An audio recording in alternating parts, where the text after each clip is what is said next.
sa thảo ai thầy anh chăm tùy hang kan lo sập cái tu đi cái đi chân về chỗ này về anh ấy ăn đúng không? yang ấy ăn ai đơn và khát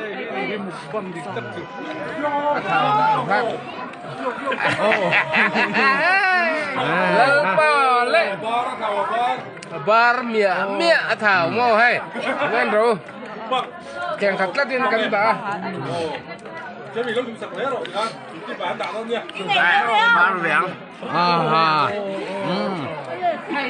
liên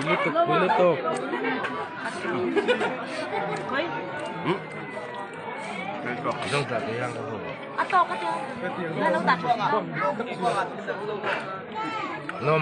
lom băng kan tiếng ni ai học sa thảo ai đi ngom đó rồi đấy đi xiên lũ mình ở có lúc cũng tôm mình về thôi chặt lũ biết bây giờ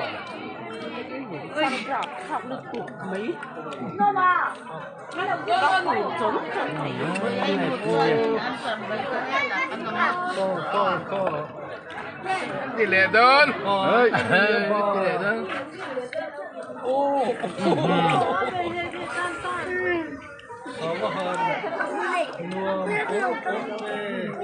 bằng nó từ rồi ông làm hết bằng ai đây thôi Thế giới lính ngâm thế thôi thì là mỗi con một điện là xe điểm do cái chủ tư được thì gì à giờ là nó đang ăn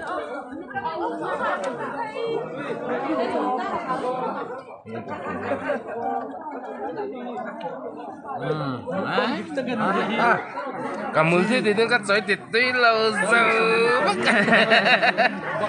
các sói thịt tuy lâu giàu bar char sa thảo nó được thôi phải xin được phải tham là sắc em rồi bật ra cái cái này mía tổ nó lắm rồi rạc khạc cái ấy xinh là mà ơi bắt thôi thì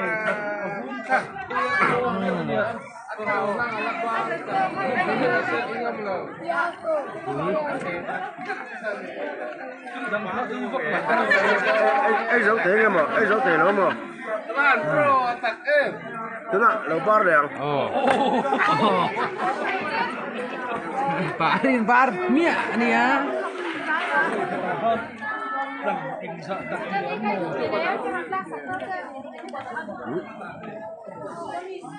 ai là vẻ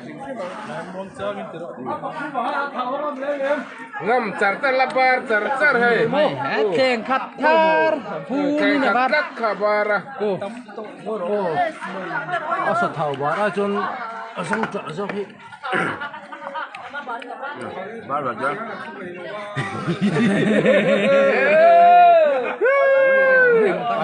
bisa orang ni kok bisa orang tiếng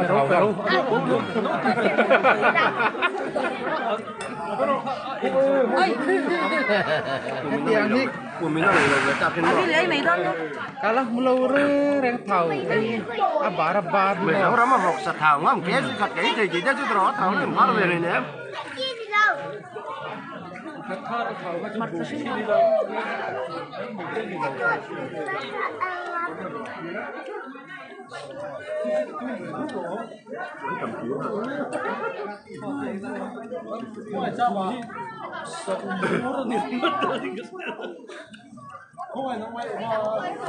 tak kan ibu tak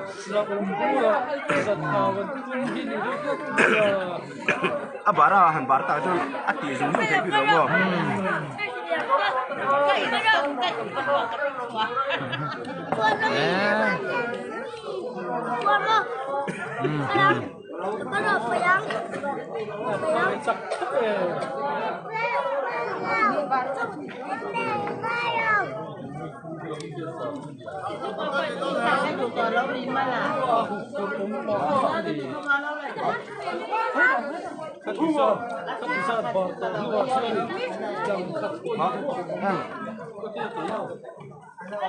Mizoram World Record. Cenggung dia mau. Cenggung ku em đi làm apa? Em mà cho đi. Anh tiêu được không? Ya, itu pada atur nih ya. Kan kebe dong memang ha. Ken pasti ya naron kikat sia. Yo, ai giờ này chắc tao bao. Oh, yo, trek tôi boom thar. Mưa rầm tầm về rồi, sẽ piengกูbảo hắn rầm bao rồi. Seng boom thar cô này cô. Bây giờ lâu nó chưa? Kan này là em chủ rằng ai đâu. Miền đi. Ba lệ to này hay. Anh chỉ làng. Tôi liên tục.